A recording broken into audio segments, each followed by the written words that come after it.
Assalamualaikum my dear students of class 7. How are you all? I am your teacher Ms. Fatma Zahid and I welcome you to the 11th lecture of Social Studies.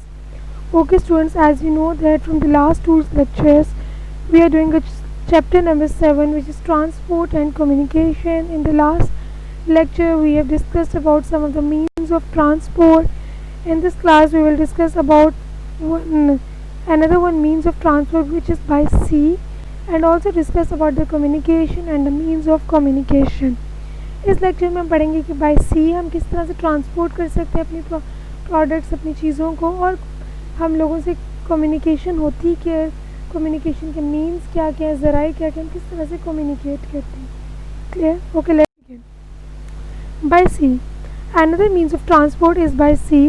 Transport का एक ज़रिया, एक और ज़रिया क्या है? सी के ज़रिए. हम समुंदर के ज़रिए ट्रांसपोर्ट कर सकते हैं अपनी चीज़ें. The sea carries the largest amounts of goods by far. समंदर के ज़रिए हम अपनी बहुत ज़्यादा तादाद में चीज़ों को ट्रांसपोर्ट कर सकते हैं एक जगह से दूसरी जगह. Two types of ships are most important commercially today, the oil tanker and the container ship. By sea हम बेसिकली दो तरह से चीज़ों को ट्रांसपोर्ट कर सकते हैं. तो ऑयल टैंकर के थ्रू अगर हमने ऑयल वगैरह ट्रांसपोर्ट करना है तो उसके लिए हम कंटेनर शिप्स को नहीं यूज़ करते हैं. उसके लिए हम क्या करते हैं? ऑयल टैंकर्स को यूज़ करते हैं. और सेकेंडली हमने अगर सामान वगैरह पहुंचाना है तो उसको हम कंटेनर शिप के through. Clear students? You can imagine कि कितनी बड़ी उसकी मतलब लंबाई कितनी होगी. उसकी 45 मीटर्स लेंथ है और उसकी विड्थ कितनी, चौड़ाई मतलब कितनी है, अराउंड 70 मीटर्स. मतलब कितना बड़ा होगा. और इसकी क्रू जो होता है ना, अमले को कहते हैं, अमले जो लोग उसके ऊपर काम करते हैं, उसको एक जगह से दूसरी जगह जाने के लिए इस ऑयल टैंकर में ही बाइक्स का यूज़ करना पड़ता है. मतलब आप पैदल चल के नहीं एक जगह एक किनारे से दूसरे एंड तक जा सकते. वहाँ का अमला बाइक्स के थ्रू एक जगह से दूसरी जगह ट्रैवल करता है. Clear? The oil tanker can carry 550 million litres of oil. एक ऑयल टैंकर कितने मिलियन लीटर्स ऑयल को कैरी कर लेता है? 550 मिलियन लीटर्स. तो इससे आप अंदाज़ा लगा सकते हैं कि इसकी कितनी कैपेसिटी है, कितनी ज़्यादा स्टोरेज होती है, कितना बड़ा होता है. है यू कैन सी दैट, ये आपकी बहुत क्लोज पिक्चर आपको शो की जा रही है. अब देखिए, आप किसके एक कॉर्नर से दूसरे कॉर्नर पे जाने के लिए आप पैदल नहीं जा सकते क्योंकि इसकी लेंथ होती है अराउंड 45 मीटर्स. और इसकी चौड़ाई भी आप देख लें कितनी ज़्यादा होती है. तो उसका जो क्रू होता है, अमला होता है, वो बाइक्स वगैरह का यूज़ करता है. ओके, कंटेनर शिप पे बहुत ज़्यादा कंटेनर्स को पैक किया जाता है, अरेंज किया जाता है. स्टैक्ड मतलब उनको अरेंज किया जाता है. एक शिप होती है, उसके ऊपर बहुत से कंटेनर्स रखे जाते हैं. उस कंटेनर्स के अंदर क्या होता है, हम फैक्ट्री से जो सामान हमें ट्रांसपोर्ट करना होता है ना, वो हम फैक्ट्री से कंटेनर में सारा सामान ट्रांसपोर्ट करते हैं. उन कंटेनर्स को पोर्ट्स पे लेके जाके कंटेनर शिप्स पे अरेंज किया जाता है. और उन कंटेनर्स के they are all of the same size. उनका साइज़, लेंथ, विड्थ सब कुछ एग्जैक्टली सेम होती है. ठीक है? Because they are all of the same size, so containers can be packed together very efficiently. Because containers का size और shape बिल्कुल एक जैसे सेम होती है, सो इनको पैक करना बहुत इफेक्टिव, हम एफिशिएंटली तेज़ी से आराम से कर लेते हैं. सो अगर मैं ओवरऑल आपको बताऊँ, कंटेनर शिप एक बहुत बड़ी शिप होती है. उसके अंदर बहुत से कंटेनर्स रखे जाते हैं और उन कंटेनर्स में फैक्ट्री से डायरेक्टली सामान ओवरलोड किया जाता है, लोड किया जाता है. और उन कंटेनर्स को आपके पोर्ट्स और साइलों में पहुँचाया जाता है, जहाँ से वो शिप्स एक जगह से दूसरी जगह आपका सामान ट्रांसफ़र कर देती हैं. और इन शिप्स का साइज़ और लेंथ बिल्कुल सेम होती है, शेप. सो इस तरह इनको पैक करना बहुत इजी हो जाता है इफेक्टिवली. है यू कैन सी दैट, ये देखना ये एक शिप है. इसको कंटेनर शिप इसलिए कहते हैं कि उसके भी देखिए सारे कंटेनर्स हैं और इन कंटेनर्स के अंदर फैक्ट्री से डायरेक्टली सामान लोड किया जाता है और फिर इन कंटेनर्स को शिप्स के ऊपर स्टैक किया जाता है. ठीक है? ये आप देख सकते हैं इनके इमेजेस.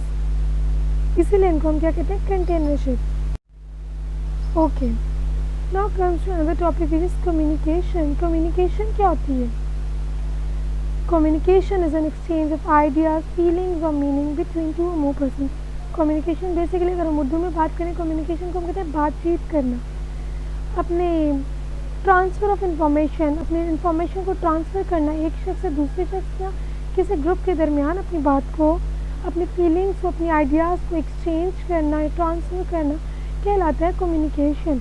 जब हम किसी से बात करें तो कहते हैं ना हम किसी से कम्युनिकेट कर रही, हम अपने आइडियाज़ उससे शेयर करें, अपनी बात शेयर करें, फीलिंग्स शेयर करें, तो ये कहलाता है हमारा communication. Okay, what is communication? Communication is the process of sending end receiving messages through verbal and non verbal means. Verbal क्या होता है? जो हम बोल के करते हैं, और नॉन वर्बल मीन्स होता है जो हम बोल नहीं रहे होते लेकिन हमारे एक्शंस बता रहे होते हैं कि हम कहना क्या चाह रहे हैं। नॉन वर्बली जैसे हम आई से कोई इशारा कर देंगे, जैसे हम थम्स अप का साइन करेंगे, इस तरह से कुछ नॉन वर्बल कुछ एक्सप्रेशंस होते हैं जो कि हमारी बात को कन्वे कर रहे होते हैं। अब you can see that your food smells delicious. ये सेंडर है, ये क्या कह रही है कि आपके फूड की खुशबू बता रही है कि बहुत मज़े का है, टेस्टी है। और जो फीडबैक ये जो रिसीवर है वो क्या कह रहा है? थैंक्स। अब इस बात का मकसद क्या हुआ, मतलब इंटरप्रिटेशन क्या होगा? अगर हम इस बात को इंटरप्रेट करें तो कहने चाह रही है कि वो ट्राई करना चाह रही है आपके फूड को। क्लियर? सो दोनों आपस में क्या कर रहे हैं? कम्युनिकेट कर रहे हैं। Clear? Communication, getting information from one country to another in today's world is absolutely essential both for trade and for international relations. एक कंट्री से दूसरी कंट्री इंफॉर्मेशन हासिल करना आज के दौर में बहुत ज़्यादा ज़रूरी है। ये ट्रेड के लिए, हमारी तजारत के लिए भी, और इंटरनेशनल रिलेशंस, दूसरे ममालिक से रिलेशन बरकरार रखने के लिए भी ये बहुत ज़्यादा अहम है। जब तक हम किसी से कम्युनिकेट ही नहीं करेंगे, बातचीत नहीं करेंगे, तो ऑब्वियसली बात है, ना हो तुमसे ट्रेड कर सकते, ना ही हम अच्छे रिलेशनशिप कायम कर सकते हैं। सो कम्युनिकेशन बहुत ज़्यादा ज़रूरी है। ये देख लीजिए, आप पिक्चर से देख सकते हैं क्या करें, तो लोग आपस में बातें कर रहे हैं ना, तो बात कर रहे हैं मतलब अपनी इंफॉर्मेशन को एक्सचेंज कर रहे हैं, अपने आइडियाज़ को एक्सचेंज कर रहे हैं। Most of Pakistan as an excellent communication system. Pakistan में बहुत ज़्यादा एक्सेलेंट कम्युनिकेशन सिस्टम अब हो गए वक्त के साथ साथ।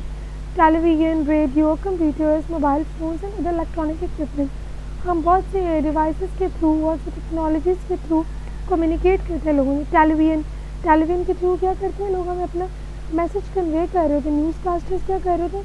हमें न्यूज़ प्रोवाइड कर रहे हैं, हमें कम्युनिकेट कर रहे हैं, हमें नॉलेज दे रहे हैं। रेडियो के थ्रू भी हमें इंफॉर्मेशन मिलती है, कंप्यूटर्स के थ्रू, मोबाइल फ़ोन्स के थ्रू भी हम कम्युनिकेट करते हैं। इसी तरह और भी बहुत से डिवाइसेज हैं जिसके थ्रू हम कम्युनिकेट करते हैं। Good communication is very valuable for keeping people in touch with world events. एक अच्छी कम्युनिकेशन बहुत ज़्यादा ज़रूरी है लोगों के इन टच रहने के लिए, ताकि हमें दुनिया के हालात का पता चल सके, दुनिया में हो क्या रहा है। Not only disasters such as floods and earthquakes but political developments etcetera. ना सिर्फ इसलिए ज़रूरी है कि हमें डिज़ास्टर तबाहियों का पता चल सके, दुनिया में क्या तबाहियाँ आ रही हैं, क्या सैलाब आ रहे हैं, ज़लज़ले, तूफ़ान वगैरह, बल्कि हमें डेवलपमेंट का पता चल सके, पॉलिटिकल लेवल पर किस तरह से डेवलपमेंट हो रही है, मुल्क किस तरह, दुनिया किस तरह से तरक्की कर रही है, अच्छी चीज़ें भी हमें पता चल सकें। इसके लिए कम्युनिकेशन बहुत ज़्यादा ज़रूरी है। All this means the nation better and aware of the world outside. ये तमाम ज़रिए क्या करते हैं? हमारी कौम को बेहतर बनाते हैं और अवेयर करती हैं दुनिया के कि दुनिया में क्या चल रहा है। कि आप देख सकते हैं आजकल जो बहुत से मीन्स यूज़ हो रहे हैं कॉमनली कम्युनिकेट करने के लिए, मेनली सोशल मीडिया का दौर है, तो क्या कि हम व्हाट्सएप के थ्रू, जो मेन हमारा है ना, व्हाट्सएप के थ्रू हम कम्युनिकेट करते हैं। दुनिया के किसी भी कोने में बैठे हम व्हाट्सएप के थ्रू लोगों से बात कर सकते हैं, अपने मैसेज पहुंचा सकते हैं, वीडियो कॉल के थ्रू, वॉइस कॉल के थ्रू एक्सेट्रा। और हम यूट्यूब के थ्रू, लोगों ने डिफरेंट चैनल्स बनाए हुए, उस चैनल्स के थ्रू अपना पैगाम लोगों तक पहुंचा सकते हैं। फेसबुक के through, Instagram, Snapchat, Twitter etcetera, इसमें बहुत से ऐसे मीन्स हैं, मतलब मोड्स हैं कम्युनिकेशन के, जिसके थ्रू लोग अपने मैसेज, अपनी बात को कन्वे कर सकते हैं एक जगह से दूसरी जगह पे। Okay well students, that's all about the reading and explanation on this chapter number 7. Now comes to the question answers. As you know that in the last class we have done the first 3 questions. In this class we will do the question number 5 and 7. First of all, let's have a look at the question number 5. Can you suggest any problems there might be with pipelines as a means of transport?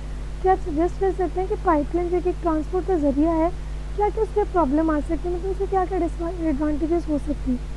So how we will write the problems might be with pipelines as a means of transport of following. एक तो ये कि pipelines के problem के face करनी पड़ेगी कि बहुत ज़्यादा एक्सपेंसिव है। पाइपलाइंस को बिल्ड करना डिफ़िकल्ट तो है ही, डिफ़िकल्ट के साथ साथ बहुत ज़्यादा एक्सपेंसिव भी है, हमें बहुत ज़्यादा स्पेस चाहिए होती है उनको बिल्ड करने के लिए। और सेकेंड है fear of accident. Fear of accident किस तरह से, ज़रा सी पाइपलाइन क्योंकि अंडरग्राउंड बिल्ड की होती हैं। सो अगर लीकेज अगर हो जाए तो पाइपलाइंस हमारी बहुत ज़्यादा चीज़ें मतलब पाइप्स के थ्रू अगर हम गैस ट्रांसपोर्ट करें तो वो ओवरफ्लो हो जाती है, जिससे हमारा बहुत ज़्यादा नुकसान हो जाता है, ब्लास्ट कर जाते हैं। टेररिस्ट अटैक, जब भी एक कंट्री किसी दूसरी कंट्रीज की पाइपलाइंस पे अटैक करती है तो पाइपलाइन डिस्ट्रॉय हो जाती है, जिसको हम कहते हैं टेररिस्ट अटैक। सो स्टूडेंट्स आपने करना क्या, वेल ये तो मैंने एग्जांपल के तौर पे 3 पॉइंट्स लिखे हैं, आपने करना क्या है, जस्ट लाइक मेरा है ना एक्सपेंसिव की हेडिंग देनी है, उसको 2-3 लाइन्स में एक्सप्लेन करना है। इसी तरह हर आपने हेडिंग देनी है तीनों की, और इनको 2-3 लाइन्स में एक्सप्लेन करना है, ठीक है। और खुद से आपने कोई 1 या 2 पॉइंट्स खुद से भी ऐड करने हैं और उनको एक्सप्लेन करने, clear. Okay, now comes to the question number 7। Question number 7 के बेसिकली 2 पार्ट्स है। फर्स्ट पार्ट क्या है, where is your nearest international and domestic airport. International airport कौन सा होता है, जो हमारी इंटरनेशनल फ़्लाइट्स जाती हैं हमारे दूसरे ममालिक में, और डोमेस्टिक एयरपोर्ट क्या होता है जिसमें हमारी विद इन कंट्री हमारी फ़्लाइट्स जाती हैं। जैसे लाइक हम लाहौर में, लाहौर से इस्लामाबाद फ़्लाइट जा रही है, कराची जा रही है, पेशावर एक्सेट्रा, मतलब कंट्री लेवल तक जो फ़्लाइट होती है उसको डोमेस्टिक होती है, और जो दूसरे ममालिक में इंटरनेशनल होते हैं। तो पूछना है कि हमारा नियरेस्ट और डोमेस्टिक, नियरेस्ट इंटरनेशनल और डोमेस्टिक एयरपोर्ट कौन सा है। यस, हमारे शहर में कौन सा, yes it is Allama Iqbal international airport. तो how we will write Allama Iqbal international airport is our, sorry आप इस तरह से लिखेंगे, Allama Iqbal airport is our nearest international and domestic airport. क्या लिखेंगे, Allama Iqbal airport is our nearest international and domestic airport, clear. Okay, now comes to this part B. Find out from the internet the cost and the time it takes to get from its nearest to several cities inside Pakistan and to some distant countries of your choice. आपने करना क्या, आपने बताना है कि पाकिस्तान में कुछ countries के बारे में कुछ सिटीज़ के बारे में बताना है कि उनकी रिटर्न टिकट की प्राइस क्या है और टाइम कितना लगता है एक साइड ट्रैवल करने में। जैसे आपने करना है कि आपने इस तरह से कॉलम बना देना है, आपने लिखना है डेस्टिनेशन विद इन कंट्री, कोई भी 3 सिटीज़ के नाम यहाँ पे मैंने लिखे, इस्लामाबाद, कराची, पेशावर, आपने इस तरह कोई भी 3 सिटीज़ के नाम लिखने हैं, ठीक है। फिर आपने उनके बताना है कॉस्ट के, रिटर्न टिकट। जस्ट लाइक अब आजकल अगर हम देखें इस्लामाबाद के रिटर्न टिकट की प्राइस मेरे ख्याल में 30,000 है। डिपेंड करता है कि हम PIA से जा रहे हैं, शाहीन एयरलाइन में कौन सी फ्लाइट हम यूज़ कर रहे हैं, कौन सी एयरलाइन हम यूज़ करें। डिपेंड करते हैं कॉस्ट और टाइम बताने की कितना टाइम लगता है। यहाँ पे आपने रिटर्न टिकट की प्राइस लिखनी है, जाना और आना जाने में कितनी आपकी कॉस्ट लगती है, और टाइम बताना है कि एक साइड ट्रैवल करने में, लाहौर से इस्लामाबाद ट्रैवल करने में आपका कितना टाइम ड्यूरेशन लगता है, वो आपने यहाँ मेंशन करना, ठीक है। इसी तरह से तीनों सिटीज़ के बारे में बताना, और डेस्टिनेशन आउटसाइड कंट्रीज़, यहाँ मैंने 3 कंट्रीज़ के बारे में लिखा है, आप कोई भी कंट्री के बारे में लिख सकते हैं, उसकी कॉस्ट बता सकते हैं कि उसके रिटर्न टिकट की कॉस्ट क्या है और कितना टाइम लगता है हमें एक साइड ट्रैवल करने में, clear. Well students, now your diary is you have to do these questions number 5 and 7 on your copies, plus also you have to learn this, clear. Okay students, that's all about today's lecture. See you in the next class. Till then, take care. Allah Hafiz.